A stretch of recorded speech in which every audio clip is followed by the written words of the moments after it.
Vizinha just kept making heroic save after heroic save, and in the end it was points shared, to the disappointment of those Spanish stars but to the joy of those fans in the stadium that were there to support their nation, Cape Verde. Look at how much they are celebrating, and we were all on the edge of our seats until the very end, and when that final whistle blew, you can see what it meant to the goalkeeper. He made such an effort to save every single ball that came his way, and in the end it was a goalless draw. Ash, what a story. Yeah, incredible. You know, exactly what the manager would have said. His gameplay worked well, you know, keeping that nice compact two units, if you like, being nice and resolute, defending, blocking, defending for your lives, showing character, showing passion, which fans love anyway. And then obviously people taking big moments like the goalkeeper and keeping a clean sheet, which is always top of the list if you are a goalkeeper. And they would not have thought with this particular match, because I know you'll always earmark which games you think you can get a point from, or even three, but this wouldn't have been one of them for Cape Verde. They would have expected it to be really tough, which it was, but they managed to take a point off of Spain. That's huge. No, I think it's a great result for Cape Verde, but who would have expected this match, especially when Spain's playing Cape Verde, to be the first match in this World Cup on a goalless draw. I think it's quite surprising. But again, I think Spain did attack quite a lot, but that final finish was missing. They brought in Lamine Yamal at the second half. Even then as well, I think they couldn't. As you said, you know, the goalkeeper had an outstanding game for Cape Verde. But overall, what a great result, what a great point for them. Well, the last team to keep a clean sheet on their debut at a World Cup were in fact Trinidad and Tobago back in 2006. And now Cape Verde take a bow because they've managed to get a clean sheet and take a point against the Spanish stars. And we talked about the many stars on display tonight in this Spain side. Just how impressed were you with this point that Cape Verde have taken? No, I mean, it's a great point. You wouldn't have expected to get it. Arguably a good time to play Spain with their top match winners not being 100% match fit and not starting from the start. Maybe a little bit of forward thinking. You know, football's always great at teaching you a lesson. You think you can plan for game 2 or game 3. Sometimes you just got to go and win the games that are in front of you. The next game is always the most important. Don't be too methodical about what you're planning. You know, the introduction of Yamal makes a difference, but 20 minutes isn't enough time. You know, your opportunities are limited. So when you take 1 or 2 match winners, 1 or 2 individuals out of the starting 11, Spain can be a little bit predictable if you do sit into, you know, deep blocks, you know, to break down. They haven't got loads and loads of, like, you know, mesmerising wizards that are going to beat you 1v1. The main ones were missing, and it looked like Spain missed them tonight. Lamine Yamal, are you surprised that the manager chose to bring him on with just the 20 minutes to go, or did you expect him maybe to have come on a little bit earlier to try and change the course of the game? No, I think it's fair because he's just coming out of injury, and 20 minutes I think is fine enough, because it's not a do or die situation for them, Spain. I think you've got a long way to go still. 1 point, it's a bad result for them. Player page. They're not out of the Continue mission button. Loading screen. Ahead. Loading in progress. 20 minutes giving him that thing, I think for me it's fine. And I guess from Cape Verde's perspective, now they've managed to take the point, team spirit will be really high, but how does the manager now manage these players ahead of their next game? Because I'm sure that they must be pretty shattered after this, because their defensive display was incredible, but they had to work hard. Progress. Yeah, they do have to work hard. There's a lot of determination, a lot of grit, but normally when you are defending deep in, like, you know, a 4-5-1, you're not covering loads and loads of distance. There's not loads of explosive distance. You know, it's a lot about keeping your organisation, shuffling around, filling in gaps. You know, you're not exploding, doing long sprints. You just, concentration's more. Fatigue mentally is hard. So you've got to recover now, but this gives them exactly what they needed. You know, they've got Saudi Arabia to come, you know, to not get beat by a big number against Spain, but now to get a point, and now look at Saudi Arabia. 4 points, for me, will more or less guarantee Cape Verde getting through the group if they can beat Saudi Arabia. And if anything, as you mentioned, it will be mentally exhausting, this match for them, but it will have given them a tremendous amount of belief moving forward. Yes, again, football is you know, it's a very different game, because you take one game at a time, and every game is a very different altogether. Because when you play against Spain, I think the mentality for Cape Verde is to defend and not to concede. But when you have to play against Saudi, the mentality is you need to go out and win 3 points. When you go out to win 3 points, sometimes you open up. So you can't play as tight as what they played against Spain. So it could be a very different game altogether. when you need 3 points, the difficult part is you also open up at the back, and that's where it could cause problems sometimes. Well, it has been indeed a huge night as far as debutants Cape Verde are concerned. They have taken a point off of the Spanish Stars. Everybody in that stadium must have been very, very surprised indeed, but the Cape Verde fans will be delighted. No doubt the celebrations are going on.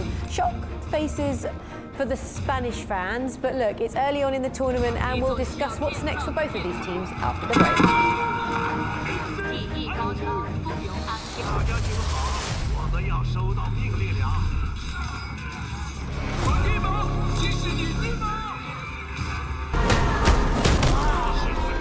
Periscope is an important program. Private satellite programming ഏറ്റവും കൂടുതൽ misuse ചെയ്യാൻ സാധ്യതയുള്ള tool. Sir ನೀವು terrorist of police Patriot.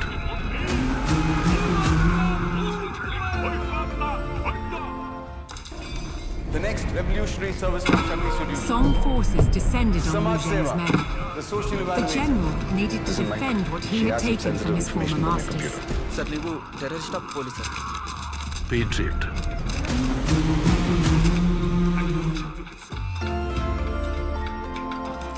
लगता है माँ का काम आसान, तो आओ किचन में देने असली इम्तिहान। यहाँ शॉर्टकट्स नहीं, असली टेस्ट होगा। स्वागत है आप सबका एक ऐसे शो में जहाँ मुश्किलें होंगी अनेक, पर सोल्यूशन सिर्फ एक। माँ है ना हिंदी Z5 पे।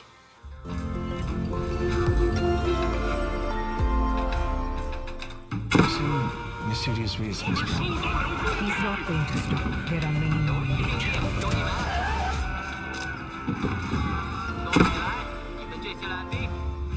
लगता है माँ का काम आसान, 准备接受下 तो 个 आओ 工作 किचन में देने असली इम्तिहान। यहाँ शॉर्टकट्स नहीं, असली टेस्ट होगा। स्वागत है आप सबका एक ऐसे शो में जहाँ मुश्किलें होंगी अनेक, पर सोल्यूशन सिर्फ एक। माँ है ना हिंदी Z5 पे।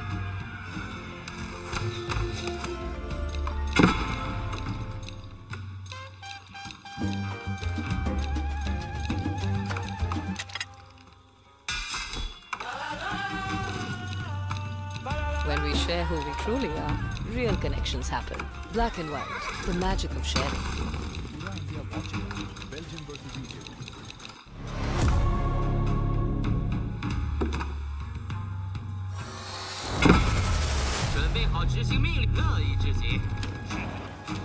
What a night it has been for Cape Verde and their fans. They are the Blue Sharks and they are there. And no doubt they'll be celebrating well on into the night because they have just made history. They've taken their first point at a FIFA World Cup on their debut, and it happens to be against Spain. Baichung, put into perspective just how special this is for these fans. Yeah, again, I think they're playing World Cup for the very first time, and for the fans, I think it's a dream come true.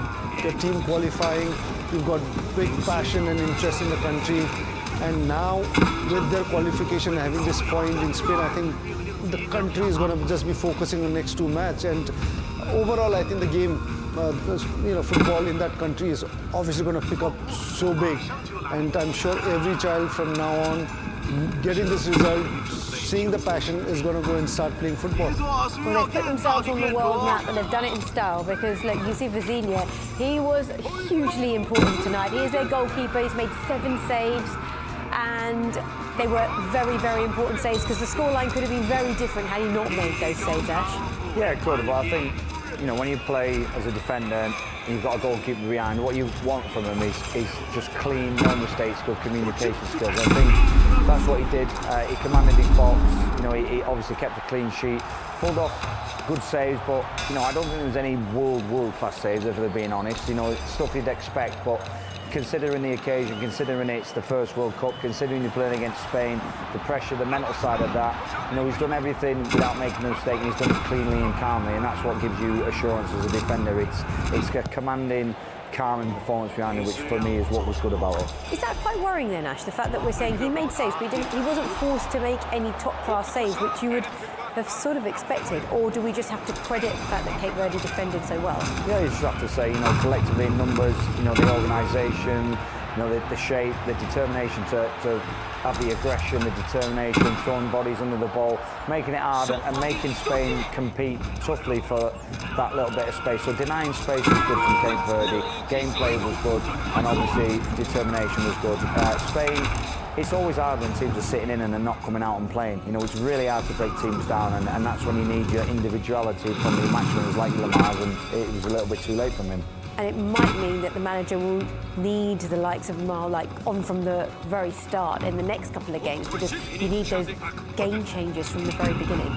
Yes, I think they definitely now need to win matches, and they have a couple of, I would not say very easy, but they have got Saudi Arabia where they would be looking at 3 points. But again, coming back to this match, I think the goalkeeper, Osinja, has done a wonderful. You know, a lot of times we speak out goalkeepers, but if you look at all the saves what he's made, look at the position of the goalkeeper. I think the best goalkeepers in the world don't dive too much. They get into right positions and they make those saves. And every save that he's made, he's got everything right. The positioning wise, the coming out, the judgment. He's not got a single thing wrong which he's done it. So I think the best goalkeepers, the position, the way the judgment, that's where I think he's got 100 out of 100 right tonight. Well, let's have a look at the stats from the match, shall we? Because these will be very interesting indeed. As we know, Spain had so many chances and plenty of shots. As for Cape Verde, it was a bit of a different story. So, Ash, from your perspective, what needs to happen from this Spain side in the following game? Is it back to fielding the strongest 11 for the manager in order to try and take the 3 points in the second match?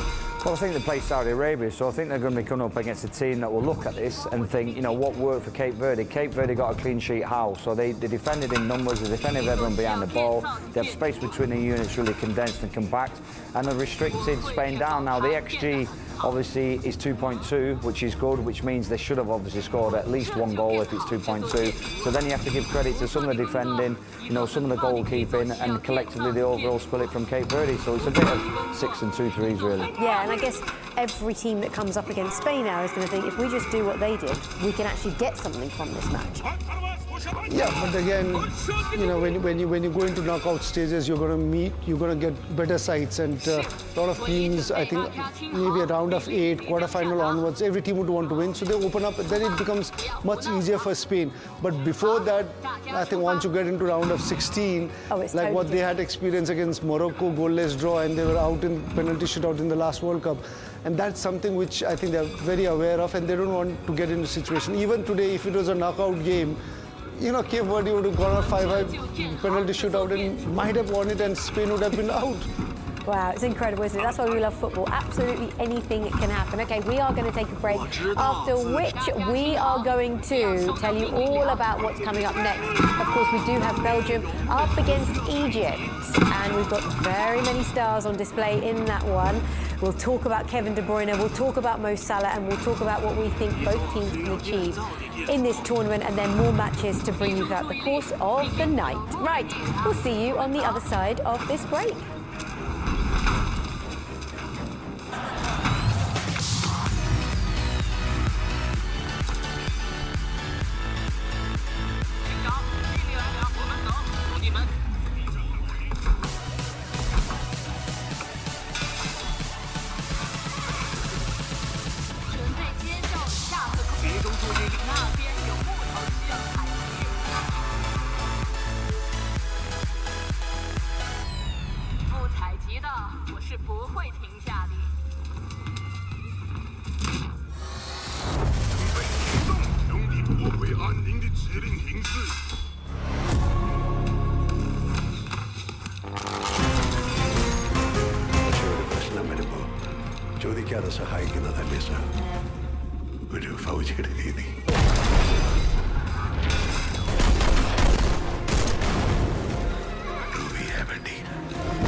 Mummy के साथ वो क्यों किया उन लोगों ने? आपके साथ हुआ ऐसा कुछ? एक ही बेटा है, अब तो बस आंकड़ा बोलिए।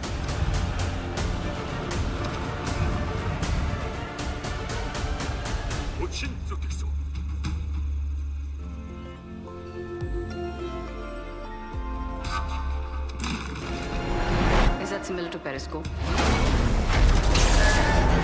എനിക്കറിയാവുന്ന ഡാനിയലിന് ഒന്നും സംഭവിക്കില്ല. Someone is helping him.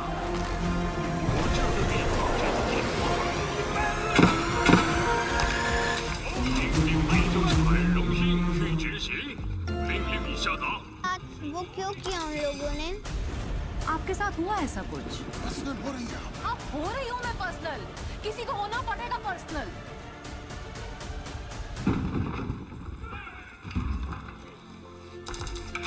停止愚蠢的移动命令来了，兄弟们！ Samaj Seva. 是，我已准备听从指令，我会确保它变得很好。 Patriot. 技艺高超，富有安逸，防守修理。是，我已准备集中注意。 Mahindra's electric XEV90 comes with hands-free park. Your car parks or comes to you at the press of a button.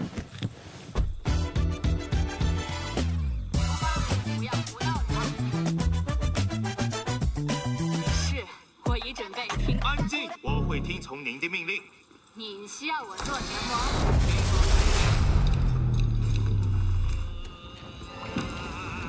So the next match we will be bringing you live is Belgium against Egypt. You can see the Egyptian king there, Mohamed Salah, who celebrates his 34th birthday today, and he is up against, in fact, another 34-year-old in Kevin De Bruyne, who plays, of course, for Belgium. We have seen them both star in the Premier League. They are superstars in their own right, but who will come out on top tonight? It's going to be an absolutely exceptional match, no doubt. So let's build up to it now. Belgium against Egypt. I wonder what we can expect.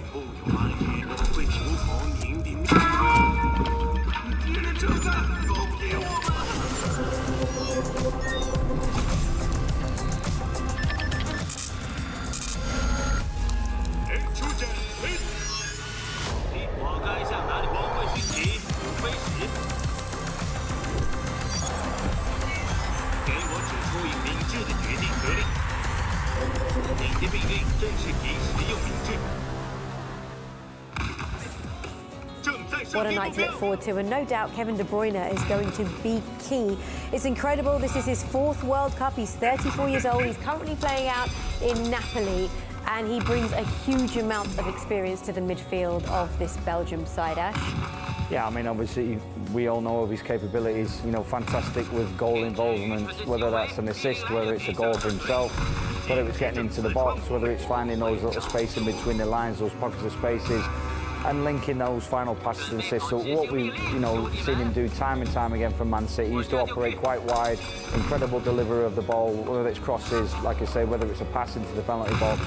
You're always sure that if there's a goal involvement, 9 times out of 10, Kevin De Bruyne is involved.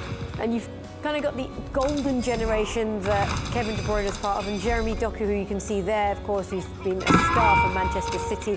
He's part of that younger lot, isn't he? He's 23 years old. He's going to lead that new wave. If Belgium are going to do anything, it's going to be because of what he can produce at the World Cup. Yeah, again, if you're talking of the next generation of players after Ronaldo and Messi, we've talked of Yamin Jamal, and now Doku is, I think, another player who's going to be talked about for the next few decades.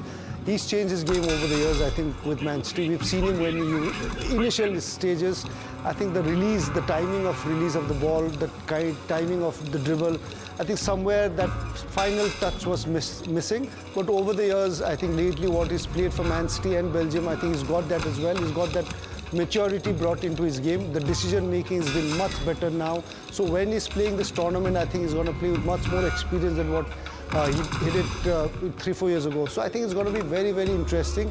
He's going to be the most dangerous man for Belgium, and combination with Kevin De Bruyne is going to be crucial in this game. And for me, I think he's much improved as a player, more matured, and he's going to be very, very dangerous in this tournament. So this group of Belgian players are ranked number 9 in the world. Let's have a look at the team and delve into what we can expect from these star players. Of course, Thibaut Courtois is hugely experienced. He actually makes his 110th appearance for his country.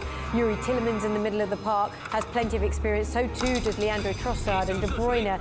And Charles Leclerc leading the line there. Ash, what can you expect to see from this group of players? I think what you'll expect to see is the wingers will stay wide, and the two midfielders with Tillemans and De Bruyne will get themselves forward and into the box. They'll get 5 across the front line, and Anna will back it up with a little bit of security. And you'll get full-backs backing up the play rather than overlapping. They'll leave the forward players to get forward, the attacking players to get forward. And like I say, numbers in the box, attacking wide with individuality is what we expect from Belgium. And what about from Egypt? Because, of course, all eyes are going to be on Mohamed Salah, aren't they? Because Mo Salah is the Egyptian king. He comes with huge pedigree and experience. What sort of an Egypt side is this that we're looking at, Baichin? They will be depending a lot on Mohamed Salah with his experience, but unfortunately I think he's not at a great season as well, and you could see, what he was a few years ago and what he is now. I think he's slowed down quite a bit, but again with that experience, it's going to be difficult. But Egypt so far in the World Cup has never won a match, so this World Cup starting with Belgium could be difficult, but next few matches I think that's something which they can achieve. They've got 7 AFCON titles, but they've never managed to make it on the world stage. Why do you think that is, Ash? I just don't think they've had an array of outstanding individual talent. They've got good players that play in top leagues around the world, but there's only been one Mo Salah. Now Marmoush has come to the fray. That's somebody else that's kind of a world-class player or becoming a world-class player, obviously operating his day-to-day trade at Man City. So they're starting to get collectively no more. But what they don't have is they don't have 25 world-class players. They have 2 or 3 good individuals with a decent squad, but outside that first 11, first 14 players, they haven't got strength and depth. In qualifying, they were great, unbeaten in 10. They finished 5 clear at the top of their table. And also in March, they managed to hold Spain to a goalless draw. They beat Saudi 4-0. 2 really positive results for them, Baichin. Yes, again, a lot of times friendly matches are very difficult to judge the real thing. They try quite a lot. But again, coming into the qualification with great World Cup qualifying matches with unbeaten runs, I think they do have that confidence. But again, as any team, you've got 2-3 great quality players, but you need to have rest 7-6 players also in good quality. You can't have a big difference between 2 great quality and the rest 7 being, way distance below. So I think that's where over the years they've been lacking that. And Omar Marmoush, no doubt, will play his part today, of course, the Manchester City forward. Right, it's time to go for a break, after which we'll bring you more build-up and some tactics at the table as well. But we took you to Atlanta before, and now it's time to head to Seattle. Seattle is very artistic. We're really excited about public art. It's meaningful to me to be able to contribute to the landscape. I'm Stevie Xiao. I'm a Seattle born and raised artist and muralist. So I worked in partnership with Seattle Children's Hospital and FWC 26. They reached out to me with this project. They had me come into the hospital and meet with some of the inpatient kids. We drew some pictures together that inspired the contents of my mural. The mural depicts a couple of whales in this nurturing, healing environment. Plants with healing properties are scattered around the composition. Around the city, you can see art inspired by football, whether it's small scale or art in a gallery or large scale in a public-facing mural. Football has a lot of art to it. Even poster that Shogo Ota made for the city, amazing and artistic, and just depicts so much about what Seattleites are proud of. It's cool to see everything pop up. My name is Bella Yongo Kim. I was invited to this exhibition, Art of Soccer, when I immigrated in the United States. My 2 boys didn't speak English well. Even myself, I didn't speak English well. The Mongols maintained control of the Song trade route at Lunshan, cutting off Shenyang from the south. And their role in the team. Thanks to the insights of General Liu Zheng, I was sitting Kublai in the Khan's bench plan and to I weaken the learned Great Song American Fortress culture was with working. families. That's why playing soccer. It's very meaningful to me. I love Seattle. small level, you know, like on a neighborhood level. Seeing the inspiration across the city at different scales is amazing. Everybody